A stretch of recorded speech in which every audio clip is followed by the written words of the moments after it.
ಕಳೆಗಾಂವ್ ಬಸವೇಶ್ವರ ಏತ ನೀರಾವರಿ ಯೋಜನೆ ಶಾಸಕ ರಾಜು ಕಾಗೆ ಚಾಲನೆ ನೀಡಿದರು. ಕಾಗವಾಡ ಮತಕ್ಷೇತ್ರದಲ್ಲಿ ಮುಂಗಾರು ಮಳೆ ಕೊರತೆಯಾಗಿದ್ದರೂ ಮಹಾರಾಷ್ಟ್ರದಲ್ಲಿ ನಿರಂತರ ಮಳೆಯಾಗುತ್ತಿರುವುದರಿಂದ ಕೃಷ್ಣಾ ನದಿ ತುಂಬಿ ಹರಿಯುತ್ತಿದ್ದು ರೈತರಿಗೆ ಅನುಕೂಲ ಮಾಡಿಕೊಡುವ ದೃಷ್ಟಿಯಿಂದ ಐನಾಪುರ ಮತ್ತು ಕಿಳೆಗಾಂವ್ ಬಸವೇಶ್ವರ ಏತ ನೀರಾವರಿ ಕಾಲುವೆಗಳಿಗೆ ನೀರು ಹರಿಸಲಾಗುತ್ತಿದೆ. ರೈತರು ಇದರ ಲಾಭ ಪಡೆದುಕೊಳ್ಳಬೇಕು ಎಂದು ಶಾಸಕ ರಾಜು ಕಾಗೆ ಹೇಳಿದ್ದಾರೆ. ಅವರು ಶುಕ್ರವಾರ ದಿನಾಂಕ 10ರಂದು ತಾಲೂಕಿನ ಐನಾಪುರ ಪಟ್ಟಣದಲ್ಲಿ ಐನಾಪುರ ಏತ ನೀರಾವರಿ, ಬಸವೇಶ್ವರ ಏತ ನೀರಾವರಿ ಕಾಲುವೆಗಳಿಗೆ ನೀರು ಹರಿಸಿ ಮಾತನಾಡುತ್ತಿದ್ದರು. ಕಾರ್ಯಕ್ರಮದ ಪರಮ ಪೂಜಾ ಅಮರೇಶ್ವರ ಮಹಾರಾಜರು ವಹಿಸಿ ಮಾತನಾಡಿದ ಶಾಸಕ ರಾಜು ಕಾಗೆ ಅವರು ತಮ್ಮ ಆರೋಗ್ಯದ ಸಮಸ್ಯೆಯನ್ನು ಲೆಕ್ಕಿಸದೆ ಕ್ಷೇತ್ರದ ಜನರಿಗೆ ಅನುಕೂಲ ಮಾಡಿಕೊಡುವ ನಿಟ್ಟಿನಲ್ಲಿ ಕಾಲುವೆಗಳಿಗೆ ನೀರು ಹರಿಸಲು ಆಗಮಿಸಿರುವುದು ಕ್ಷೇತ್ರದ ಮೇಲಿರುವ ಅವರ ಕಾಳಜಿಯನ್ನು ಎತ್ತಿ ತೋರಿಸುತ್ತದೆ ಎಂದರು. ಮುಖಂಡರಾದ ವಿನಾಯಕ ಬಾಗಡಿ ಸೇರಿದಂತೆ ಅನೇಕರು ಮಾತನಾಡಿದರು.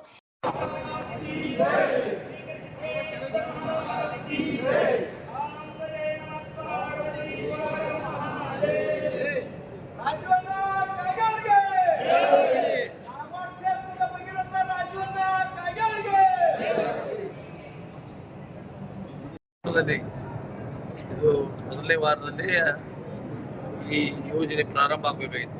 ಆದರೆ ಮಳೆಗೆ ನೀರು ಬರೋದು ಸ್ವಲ್ಪ ತಡವಾದದಿಂದ ಈಗ ನೀರು ಬರೋದ್ರಿಂದ ನೀರು ಬಂದ ಕೂಡಲೇ ಇಮಿಡಿಯೇಟ್ ನಾವು ಮುಖ್ಯವಾಗಿ ಇವೆರಡು ಐನಾಪುರ ಮತ್ತು ಬಸವೇಶ್ವರ ಕಿಳೆಗಾಂವ್ ಬಸವೇಶ್ವರ ಯಾತ್ರೆ ನೀರಾವರಿ ಎರಡೂ ಪಂಪ್ಸೆಟ್ಗಳನ್ನು ಪ್ರಾರಂಭ ಮಾಡಿ ಸುಳಿ, ಕಾಗವಾಡ, ಗೌಡಗುಡ್ ಈ ಭಾಗದಲ್ಲಿ ಐನಾಪುರದಿಂದ ಮತ್ತು ಆ 30 ಹಳ್ಳಿಗಳಲ್ಲಿ ಮುಗಿಸ್ಕೊಂಡು ಎಲ್ಲ ಹಳ್ಳಿಗಳಲ್ಲಿ ಎರಡೂ ಜಿಲ್ಲಾ ಪಂಚಾಯತಿ ಅನಂತಪುರ ಮತ್ತು ಮಧುಬಾವಿ ಜಿಲ್ಲಾ ಪಂಚಾಯತಿ ವ್ಯಾಪ್ತಿಯಲ್ಲಿ 30 ಹಳ್ಳಿ ಬರ್ತಾವೆ. ಆ 30 ಹಳ್ಳಿಗೂ ನಮ್ಮ ಸರ್ವೆ ಪ್ರಕಾರ 27,000 ಹೆಕ್ಟರ್ ಅದರ 65,000 ಎಕರೆ ಆದಿತ್ತು. 1 ಹೆಕ್ಟರ್ ಅಂದ್ರೆ 3 ಎಕರೆ. ಹೀಗಾಗಿ ಅದು ಎಲ್ಲ ಹಳ್ಳಿಗಳಿಗೆ ನೀರು ಕೊಡುವಂಥ ವ್ಯವಸ್ಥೆಯನ್ನು ಮಾಡಿದೆವು. ಆದರೆ ಈಗ ನಾವು ಕಿಳೆಗಾಂವ್ ಮಠ ಹೋಗ್ಬೋದು. ಕಿಳೆಗಾಂವ್ ಮಠ ನಾವು ಅಕ್ಯುಡೇಟ್ ಎಲ್ಲ ರೆಡಿಯಾಗಿದೆ.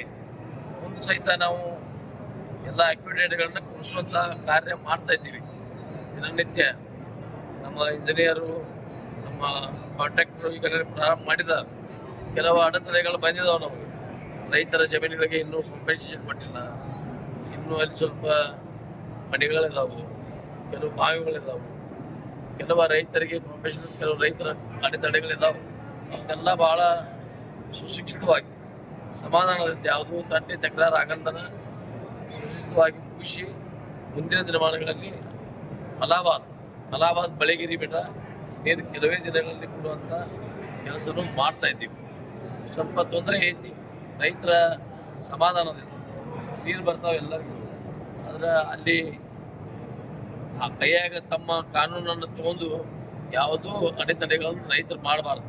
ಈ ಕೆನಾಲ್ ಹೊಡೆದು, ಪೈಪ್ ಹೊಡೆದು ಎಲ್ಲ ಹಳ್ಳಿಗಳಿಗೆ ಕೆರೆಯಿಂದ ಒಮ್ಮೆ ಆ ಕೆರೆಗಳು ತುಂಬಿ ಅವ್ರದ್ದು ಅಂದ್ರೆ ಅಲ್ಲಿ ನೀರಿನ ಬವಣೆ ಅಟ್ಟ ಆಗೋದಲ್ಲ. ಮಳೆನೂ ಭಾಳ ಲೇಟ್ ಆಗಿದೆ.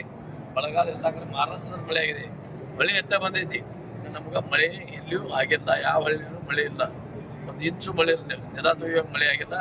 ಅದಕ್ಕೆ ರೈತರೆಲ್ಲ ಭಾಳ ಸರ್ಕಾರದಿಂದ ಮಾಡಿದರೆ ನೀರನ್ನು ಕೊಡುವಂಥ ವ್ಯವಸ್ಥೆ ಎಲ್ಲೆಲ್ಲಿ ನಿಮಗೆ ಯಾರ್ಯಾರಿಗೆ ನೀರು ಯಾವ್ಯಾವ ಹಳ್ಳಿಗೆ ನಾವು ಹೋಗಬೇಕಾಗಿದೆ, ಕೆಲವು ಹಳ್ಳಿಗಳು ಹೋಗಿಲ್ಲ.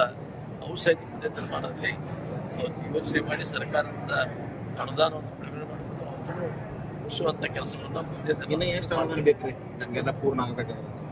ಇನ್ನೊಂದು 100 ಕೋಟಿ ರೂಪಾಯಿ ಬೇಕು. 300 ಕೋಟಿ ರೂಪಾಯಿ ನಮ್ಮ ಪ್ರೊಜೆಕ್ಟ್ ಇದೆ ಎಲ್ಲ ಖುಷಿ. ಈಗ ಒಂದು ಕಾಂಟ್ರಾಕ್ಟರ್ 100 ಕೋಟಿ ರೂಪಾಯಿ ಕೊಡಬೇಕಾಗಿದೆ ಬಿಲ್. ಇನ್ನೊಂದು 200-300 ಕೋಟಿ ಕೊಟ್ಟರೆ ನಾವು ಪೂರ್ತಿ. ನಿನ್ನೆ CM ಮುಖ್ಯಮಂತ್ರಿ ಅವರಿಗೆ ಗಮನ ತಂದಿದ್ದೇವೆ ನಾವು. ನಮಗೆ ಒಂದು ಭಾಗ ಕಾಗವಾಡ ಮತಕ್ಷೇತ್ರ 10-20 ಹಳ್ಳಿ ನದಿ ಬೆಟ್ಟದಾಗಿದ್ದಾವೆ, 30 ಹಳ್ಳಿ ಪೂರಾ ಬರಗಾಲದಿಂದ ಬಳಲ್ತಾ ಇದ್ದಾವೆ. ಸ್ವತಂತ್ರ ಸಿಕ್ಕಾಯಿತು. ಅವರು ಮಹಾರಾಷ್ಟ್ರಕ್ಕೆ ಹೋಗಬೇಕಾದ್ರೆ ಎಷ್ಟೋ ಸಲ ಸ್ಟ್ರೈಕ್ ಮಾಡಿದರು. ಆದರೆ ನೀವು ಅದನ್ನು ನಮಗೆ ಒತ್ತು ಕೊಟ್ಟು ಕೆರೆ ತುಂಬು ಯೋಜನೆ ಮತ್ತು ಈ ಬಸವೇಶ್ವರ ಯಾತ್ರೆ ಅವರಿಗೆ ಹೆಚ್ಚಿಗೆ ಅನುದಾನ ಕೊಟ್ಟು ತ್ವರಿತವಾಗಿ ಮುಗಿಸ್ಕೊಡುವಂಥ ವ್ಯವಸ್ಥೆ ನೀವು ಮಾಡಬೇಕು ಅಂತೇಳಿ ನಿನ್ನೆನ ಮುಖ್ಯಮಂತ್ರಿಯವರಲ್ಲಿ ನಾನು ಮಾತಾಡಿದ್ದೇನೆ. ಅಲ್ಲಿ ಮೀಟಿಂಗ್ನಲ್ಲಿ ನಮಗೆ ತೊಂದರೆ ಅಂದರೆ ಒಂದು ಕಡೆ ರಿವರ್ 20 ಹಳ್ಳೆಲ್ಲ ಮುಳುಗಡೆ ಆಗಿರ್ತಾವೆ, ಅಲ್ಲಿ ಬರಗಾಲ. ಹಿಂಗೆ ಪರಿಸ್ಥಿತಿ ಇರೋದ್ರಿಂದ ಅಲ್ಲಿ ನೀರು ಒಯ್ಯಲಿಕ್ಕೆ ನಮಗೆ ಏನೇ ಕೆರೆ ತುಂಬುವ ಯೋಜನೆ ಮತ್ತು ಬಸವೇಶ್ವರಿ ಹತ್ತಿರದಿ ಇದು ಒಂದೇ ಎರಡೇ ಯೋಜನೆಗಳನ್ನು ಮಾಡಿಕೊಟ್ರೆ ಅವ್ರ ಜನ ಬದುಕಲಿಕ್ಕೆ ಸಾಧ್ಯ ಇದೆ. ಇದು ಜನ ಬದುಕಲಿಕ್ಕೆ ಸಾಧ್ಯ ಇಲ್ಲ ಅಂತೇಳಿ ನಿನ್ನೆ ನಾನು ಮುಖ್ಯಮಂತ್ರಿಗಳು ಗಮನಕ್ಕೆ ತಂದಿದ್ದೀನಿ. ಕೆಲವೇ ದಿವಸಗಳಲ್ಲಿ ಅದಕ್ಕೆ ಒಂದು ಚಾಲನೆ ಕೊಡ್ತೀವಿ ಅನ್ನುವಂಥ ಮಾತನ್ನು ಈ ಸಂದರ್ಭದಲ್ಲಿ ಹೇಳ್ತಾ ಇವತ್ತು ಈ ಕಾರ್ಯಕ್ರಮದಲ್ಲಿ ನಾವೆಲ್ಲ ಬಂದು ಭಾಗಿಯಾಗಿದ್ದೀರಿ. ನಾವೆಲ್ಲ ನೀರುಗಳು ಬರ್ತಾವು, ಎಲ್ಲೆಲ್ಲಿ ನೀರುಗಳು ಬಂದು ರೈತರೆಲ್ಲ ಸಹಕಾರ ಕೊಡಬೇಕು ಅಂತ ವಿನಂತಿಯನ್ನು ಮಾಡಿಕೊಂಡು ಎರಡು ಮಾತು ಮುಗಿಸ್ತೇನೆ. ಅತ್ಯಂತ ಸಂತೋಷದ ದಿವಸ ಅಂತ ಹೇಳಿ ಸಂದರ್ಭದಲ್ಲಿ ನಾನು ಹೇಳಿಕ್ಕೆ ಇಚ್ಛಪಡ್ತೇನೆ. ಯಾಕಂತಂದ್ರೆ ಸಂಪೂರ್ಣ ದೇಶದಲ್ಲಿ ಕೆಲವೊಂದು ಕಡೆ ಮಳೆ ಬಿಟ್ಟರೆ ನಮ್ಮ ಉತ್ತರ ಕರ್ನಾಟಕದಲ್ಲಿ ಎಲ್ಲೂ ಕೂಡ ಮಳೆ ಇಲ್ಲ. ಅದೊಂದು ಅನುಗುಣವಾಗಿ ಇವತ್ತು ನಮ್ಮ ಗೋಕರ್ಣ ಭಾಗದಲ್ಲಿ ಮಳೆ ಹೆಚ್ಚಾಗಿ ಇದರಿಂದ ಈ ನದಿಗೆ ನೀರು ಬಂದು ಇವತ್ತು ಅತ್ಯಂತ ರಾಜವಣ್ಣ ಕಾಗೇಶ್ ಅವರು ಬೆಂಗಳೂರಲ್ಲಿ ಇದ್ರು ಕೂಡ ಯಾವ ದಿವಸ ಇಲ್ಲಿ ನದಿಗೆ ನೀರು ಬಂದದ ಆರಾಮಿಲ್ಲದಿದ್ರು ಕೂಡ ಅವತ್ತೇ ಅಲ್ಲಿ ರೈಲ್ವೆದಿಂದ ಬಂದು ಇವತ್ತು ನಮ್ಮ ಭಾಗದ ರೈತರಿಗೆ ನೀರನ್ನು ಕೊಡುವಂಥ ವ್ಯವಸ್ಥೆ ಆದರಣೀಯ ರಾಜವಣ್ಣ ಕಾಗೇಶ್ ಅವರು ಮಾಡಿದ್ದಾರೆ ಅಂತ ಹೇಳಿ ಅವರಿಗೆ ನಿಮ್ಮೆಲ್ಲರ ಪರವಾಗಿ ಅಭಿನಂದನೆ ಸಲ್ಲಿಸಲಿಕ್ಕೆ ಇಚ್ಛಪಡ್ತೇನೆ. ಯಾಕಂತಂದ್ರೆ ಕಳೆದ 5-6 ತಿಂಗಳಿಂದ ರಾಜವಣ್ಣ ಕಾಗೇಶ್ ಅವರ ತಬ್ಬಿಯತ್ ಖರಾಬಿದ್ದ ಜನ್ಮ ಎಲ್ಲರಿಗೂ ಗೊತ್ತಿದೆ. ಆ ಒಂದು ಪಾರ್ಶ್ವಭೂಮಿಯಲ್ಲಿ ಇವತ್ತು ಆರಾಮ ಇಲ್ಲದಿದ್ರು ಕೂಡ ಅವರು ಬೆಂಗಳೂರಿನಿಂದ ಬಂದು ಇವತ್ತು ಈ ಭಾಗದ ಜನರಿಗೆ ತೊಂದರೆ ಆಗ್ತಾ ಇದೆ, ಕುಡಿಲಿಕ್ಕೆ ನೀರಿಲ್ಲ, ಜಾನುವಾರಿಗೆ ನೀರಿಲ್ಲ, ರೈತರಿಗೆ ನೀರಿಲ್ಲ ಅಂತ ಉದ್ದೇಶದಿಂದ ಇವತ್ತು ಅವ್ರು ಬಂದು ಇವತ್ತೇನು ಈ ಯೋಜನೆಗೆ ಚಾಲನೆ ಕೊಟ್ಟಿದ್ದಾರೆ. ಅದಕ್ಕಾಗಿ ಮತ್ತೊಮ್ಮೆ ಅವರಿಗೆ ಅಭಿನಂದನೆ ಸಲ್ಲಿಸಿ ಬರುವಂಥ ದಿನಮಾನಗಳಲ್ಲಿ ಈ ಭಾಗದ ಉಳಿದಂಥ ಏನು ಹಳ್ಳಿಗಳಿದಾವೆ ಅದು ಈಗಾಗಲೇ ನಮ್ಮ ಹುಣಸೆಕಟ್ಟಿ ಸರ್ ಅವರು ಹೇಳಿದ್ದಾರೆ.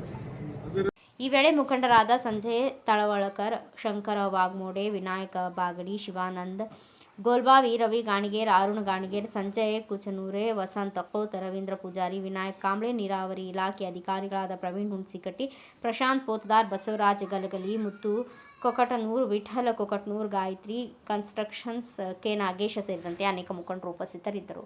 ಬ್ಯೂರೋ ರಿಪೋರ್ಟ್ ಚಂದ್ರಕಾಂತ್ ಕಾಂಬ್ಳೆ, ಭಾರತ ವೈಭವ news, Kagwad. Thanks for watching. Read, discuss and debate with editor Dr. Yan Prashant Rao. Wanted reporters in print, digital and visual media for Bharat Vaibhav Daily Newspaper, BV News 5 Channel and BV Fast Web News from all the talukas of Karnataka, Goa and Maharashtra. If interested, send your resume to 9019229369.